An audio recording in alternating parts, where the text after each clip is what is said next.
doctor, you have been working for child abuse for more than 15 years. We appreciate the awareness modules you have created and workshops you have conducted for parents and students across the globe. Child abuse is one of the very pressing issues, and it has several forms that been unattended and unanswered even. And even there, it has not been dealt with the professional expertise that was the requirement, or that is the need of the current situation. So yes, it's been a long time that I've been involved with child abuse awareness, and those hundreds of workshops that have been conducted and the modules been designed have given me the in-depth understanding of the cause and the concern. And really, it's the need that each and every education leader or a person involved with kids must be trained for it in efficient way and in professional way. And sadly, it's least touched topic yet. As an education leader, how you have dealt with the complaint in kindergarten from parents and teachers that a particular child is involved in peer sexual abuse. My all-time motto is that awareness is the prevention. So I consider that peer sexual abuse, these all words are adult vocabulary. The adults can better understand these words, not the kid. We can't expect from the kids from kindergarten to interpret vocabulary in exactly the same meaning as we adults do. So primarily the act is sexual. It's been labeled by us adults. For kids, it may be something else or doing out of curiosity. So there are several things that kids share with peers, not with parents or teachers. We adults have to learn to decode the language of their gestures and other signs and the vocabulary and what exactly they mean, what they want to say about, because it is not exactly the meaning that we are understanding from the vocabulary, and we consider that the kids are understanding the same. Their meaning, their interpretations could be different. So make sure, I often, when as an education leader, when I get such kind of complaints, so primarily I don't panic. I don't get into any kind of aggression. Oh, why it has happened? Why your child has done so? Oh, it's wrong. It couldn't be done. Because if we do that, then these trigger signs could be taken by the child. Oh, it's something very unusual or something that is worth curiosity to explore it further. And if you confront, this thing could get fixed in their mind and they have to explore it further. What is it? Why I've been confronted by? Why my adults or my teachers, my parents, they got into such aggression, and it is a concern. So primarily we should not panic. We should remain calm, and even I often remain calm and listen to this thing. And then further, we have to take the signs of abuse.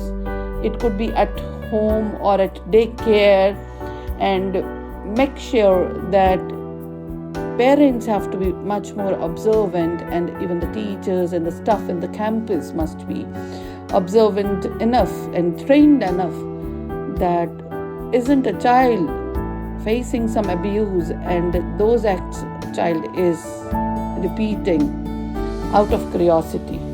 That's again another thing that we have to be very conscious. Then we must train our children for good touch and the bad touch, and several awareness videos are there and several schools are conducting it. But somewhere the things that is getting heavy is that when such kind of workshops are conducted, they are conducted by a teacher or a trainer, and it is not that environment where a child can better understand the good touch or the bad touch. It must be with the consent of parents and along with the parents. And it should not be done in a day. It should be a process divided into a month or two where children are learning exactly what the purpose is. Because in a day workshop, a person or a resource person comes and getting the workshop done, or if a teacher is conducting that they have done this good touch and bad touch workshop, it won't work because still the cases will be there. And there are some role plays that have been designed, and those role plays are where children are speaking their mind out, and they are nowhere these role plays been designed where a child is talking about their pubic region or something, but yes, these role plays are in such a way that child is speaking his mind and heart out, and that really works. So schools can design, and even when we have such kind of complaints, so we design role play particularly according to the child's need, according to the environment, home environment that the child is coming from, and it is really working.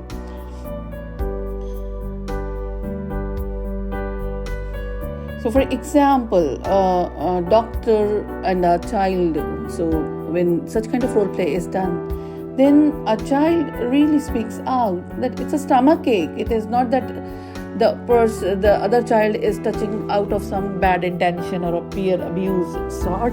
Sometimes it is there, and when a teacher or someone watches it and they consider it, oh, they are touching inappropriately and it's abuse, and it becomes a complaint rather a concern. And in kindergarten, really parents, they get such kind of clothes that are a bit fancy and less comfortable. Even I have seen that many kids are suffering from rashes, especially in the belt area or the thigh area, just because of the inappropriate undergarments that they are wearing. And that itching is also the reason that the kids are touching it again and again. And sometimes unhygienic circumstances lead to the touches that are considered inappropriate by adults and could be labeled as a peer sexual abuse, but it could be something else. So children are exposed to sexual animations. So parents must make sure that with the devices, that mobile phones, the laptops, the kids, or the smart TVs the kids are exposed with, they must clear history in such a way that such kind of animations, they couldn't pop up by themselves. And we must consider that our diet style, the way we eat, how we eat, what time we eat, and it has changed. And hormones also have changed.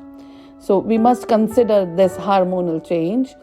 And when a 7-year-old child we are talking about, now this 7-year-old child is no more a growing child or a preteen, but it's a child who is actually facing the hormonal changes that is preparing body for puberty.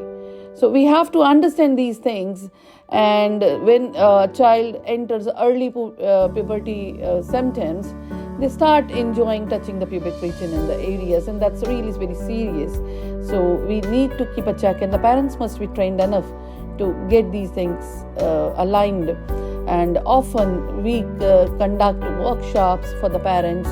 We train this age group parents in particular that you have to keep a check on it, because once a child has started enjoying these things, that's very dangerous, because then they will never notify the abuse if they are facing from the relative or in the school or in the daycare or at home by any relative or what. But it makes a serious concern. And once it is exposed, then that's too late. And again, I say that, and advocate your child yourself before it's too late. So it's your child, it's your priority, and parents must spare time to get themselves trained for all these things, rather shouting and crying once child has met with something very fatal sort of abuse. So we have to take care of, because it is not a peer sexual abuse in kindergarten. It can get shaped into something very ugly, and that is not acceptable.